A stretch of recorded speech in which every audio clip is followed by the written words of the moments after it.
चालत बायाने आम्हाला फसवून आणले आम्हाला गाडी बसवली. आम्हाला काय माहिती बाबा आम्ही म्हणजे नका हो नका मग ए बाय महिलांना त्रास देऊ नका.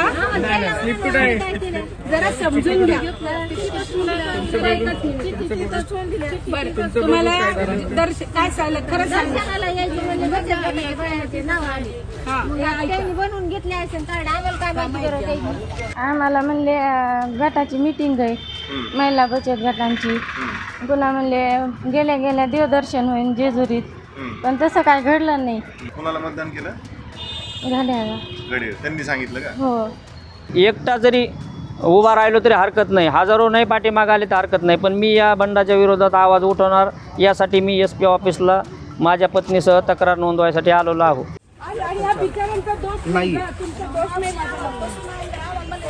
नाही सांगून आणले 2800 रुपये पैसे दिले त्यांना.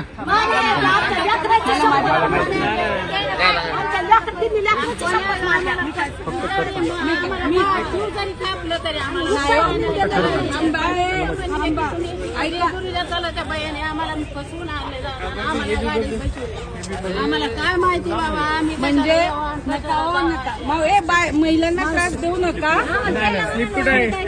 जरा समजून घ्या. बरं तुम्हाला काय सांगलं खरं सांगा. बनवून घेतले असेल कार्ड आम्हाला काय माहिती करत. बचत कार्ड काय बचत गट म्हणून घेतलं आणि देव करायचे म्हणलं देव करायचे म्हणले मग आम्हाला बाया बायाचं कसं असते उड्या मारल्या आपण देवाला म्हणल्यावरती गेलो. आम्हाला त्या गडी माणसाला काय माहिती. पण मला एक सांगा थांबा ना मग हिथं आल्यावर कार्ड दिली का तुम्हाला? आमच्या घरून कशी आणा आम्हाला माहित नाही का लोकांची. कार्ड आल्यावर तुम्हाला कसं कळलं कुठली बटणं दाबायची? त्यांनी सांगितलं ना काय सांगितली? हे बटन दाबा. नाही हे म्हणजे काय आता सांगायला लागेल. मावशी पोलीस आले. आता ते म्हणले घडीचं त्या याचा दाबा घडीचं कुणी म्हणलं. अरे फोन करतो मला कोणाला फोन नाही लावू द्यायचा यांच्या गाड्या फोडायच्या. आम्हाला काय कळत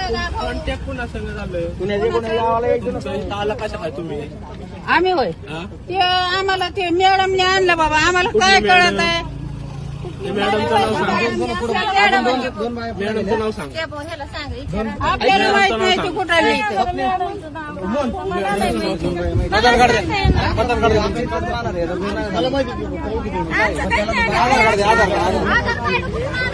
अहो तुम्ही आता पॅन कार्ड काढलं होतं आमच्या समोर, वोटिंग कार्ड काढलं होतं. कोणाचं? तुमचं पण? तुम्ही पण? आधार कार्ड द्या. नाही काहीच नाही मामा या काही आधार कार्ड पॅन कार्ड तुम्ही मला दाखवलं होतं, वोटिंग कार्ड तुम्ही मला दाखवलं होतं. 500 रुपये खर्च. नाही नाही काकू, तुम्ही मला आपलं तुमचं वोटिंग कार्ड दाखवलं होतं. काय बाय नसलेला वायता घेऊ. काल जी काही पुण्यात मतदान प्रक्रिया पार पडली आहे, तुम्ही SP ऑफिसला आलात, काय तक्रार आहे आणि तुम्हाला काय सांगून नेण्यात आलं होतं? आम्हाला म्हणले गटाची मीटिंग आहे महिला बचत गटांची. पुन्हा म्हणले गेल्या गेल्या देवदर्शन होईल जेजुरीत, पण तसं काय घडलं नाही. बरं आम्हाला पांढऱ्या गाडीमध्ये एक जणीला नेलं. आम्ही एकटीच राहिले मागं. मी फार घाबरले, रडायला लागले. कर्मचारी होते तिथं, पोलीस कर्मचारी ते म्हणले ताई तुम्ही काय घाबरू नका, तुम्हाला घरी पोहोचतो ते व्यवस्थित. असं झालं. मतदान केलं? हां नेलं. मग ते ऑफिसचं नाव नाही माझ्या लक्षात राहिलं. पुणे पिंपरी चिंचवड कुठं? हां पिंपरी चिंचवड. पिंपरी चिंचवडला. कोणाला मतदान केलं? घड्याळा. घड्याळ त्यांनी सांगितलं का? हो. बरं काय ह्यासाठी पैसे दिले काय? नाही मला काहीच नाही दिले. किती महिला होते? 4 बस होत्या. 4 बस. पण त्या कुठल्या होत्या काय माहिती. 3 गावाचे आहेत नाव माझ्या लक्षात. सावरगाव आणि काळेवाडी आणि शिरस मार्ग. म्हणजे गेवराई तालुक्यात? हो. बरं आता तुमच्यासोबत किती महिला होत्या तुमच्या गावात? आमच्या गटातल्या 10 जणी महिला आहेत.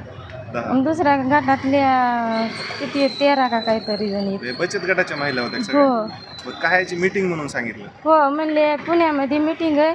नाही आधी जेजुरीत जायचं म्हणले आपल्याला, पण निर्णय बदलला त्यांनी. म्हणले आधी मीटिंग करू आणि मग नंतर आपण जेजुरीला जाऊ देवदर्शनाला, असं म्हणले. कुणी नेलंय तुम्हाला? एक महिला आहे शिरसची बचत गटाची, वनिता जाधव म्हणून. हो. SRO का काहीतरी असतं गटाकडे. मतदान केलेलं दाखवा कुठे शै? ठीक आहे. नगपालीच नाही बुजवली होती. असं पण नाही. बुजवली तुम्ही? हां हो. बरं तिथं तुम्हाला काही पकडलं होतं पोलिसांनी? हो 1 वाजल्यापासून होते मी. तिथं? हो 6 वाजता सोडलं मला. मी एकटीच होते. शिरतच्या महिला होत्या काही, पण त्या म्हाताऱ्या होत्या रडायला लागल्या, त्यांना काही सुधराना बोलायचं. मी लय रडले. मी चक्कर येऊन पडले होते तिथं. एका सरनी मला खायला बदाम शेप आणला, म्हणले ताई तू खात नाही तर तुला ॲडमिट करावं लागेल. मग मी खाल्लं बळं, तरी मला 6 वेळेस उलट्या झाल्या बळच खाल्ल्यामुळं. बरं, आता काय म्हणून आलाय त्यांनी, काय तक्रार आहे तुमची SP सरांना? ते आम्हाला फसवलं म्हणून वनिता मॅडमनी, तीच तक्रार आहे आमची, दुसरं काहीच नाही. आम्ही गेलो नव्हतो. तर आमच्या गावातील असे बचत गट आहेत, 2 बचत गट आहेत, ज्यांच्या एका गटात 15-15 महिला आहेत. आणि आम्हाला ग्रामपंचायत ग्रुप असल्यामुळं सिरस मार्ग हे ग्रामपंचायत आणि आम्ही काळेवाडी ग्रामपंचायत अंतर्गत, तर तिथले 2 ग्रुप, महिला बचत गटाचे 2 आणि काळेवाडीचे 2, परत बाकी इकडं तिकडं सावरगाव काय असे तसे गावाचे नावं घेतले महिलांनी, पण ते तर त्यांना माहीत, आम्ही काय गेलो नव्हतो.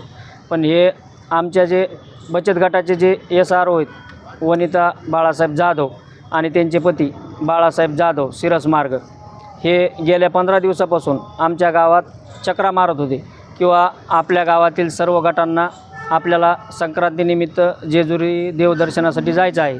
आणि 14 तारखेच्या रात्री संध्याकाळी 10 वाजता त्यांनी ट्रॅव्हल्स गावांनी पाठवल्या आणि ह्या आमच्या गावातील 15 महिला ट्रॅव्हल्समध्ये गेल्यानंतर तिथं त्यांना सकाळी एका जिल्हा परिषद शाळेमध्ये ठेवण्यात आलं. आणि तिथून एक महिला कंबाईन असं एका गावातली 2-2, 3-3 महिला नाही जाऊ दिल्या त्यांनी. एकच महिला एका गावातली, अशा मिळून 4 गावातल्या 4 महिला आणि तिथून 4 व्हीलर गाड्या त्यांनी केल्या होत्या त्या मतदान केंद्रापर्यंत जाण्यासाठी.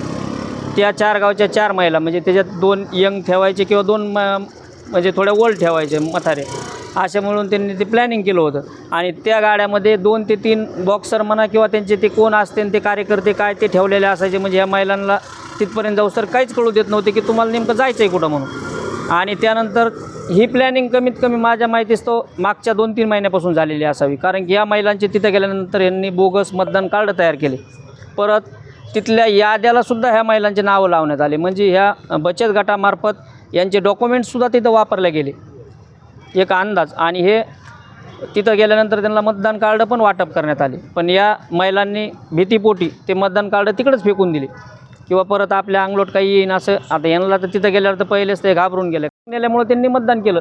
ह्याच जर सगळ्या ग्रुपमध्ये असते 15-20 तर यांनी मतदान केलं नसतं. हे आल्यानंतर आम्हाला सांगतात, पण एक गेल्यामुळे ह्यांना त्यांच्या त्या आदेशाचं पालन करावं लागलं. तिथे गेल्यानंतर कुणाला मतदान केलं आणि किती महिलांनी मतदान केले, आता तुमची काय तक्रार आहे जिल्हा पोलीस अधीक्षक बीड यांना? आमची एवढीच तक्रार आहे की आमची जी इथून नेल्यानंतर जे मतदानाची प्रतिक्रिया तिथं झाली, त्यात हे जे आमचे काही म्हणजे माझेच मिसेस आहेत ज्या तिथं धरल्या गेल्या किंवा मतदान करताना, मग मला ही गोष्ट पटली नाही. किंवा ज्यावेळेस मी यांना म्हणलो होतं की जाऊ नका, त्यावेळेस त्या बचत गटाचे अध्यक्ष किंवा त्याचं जे SRO असते त्या म्हणल्या होत्या की आम्ही फक्त देवदर्शनासाठी चाललो तर आम्हाला जाऊ द्या. पण मला हे झालेले जे प्रकरण हे मला काय कालपासून झोपू द्यायना.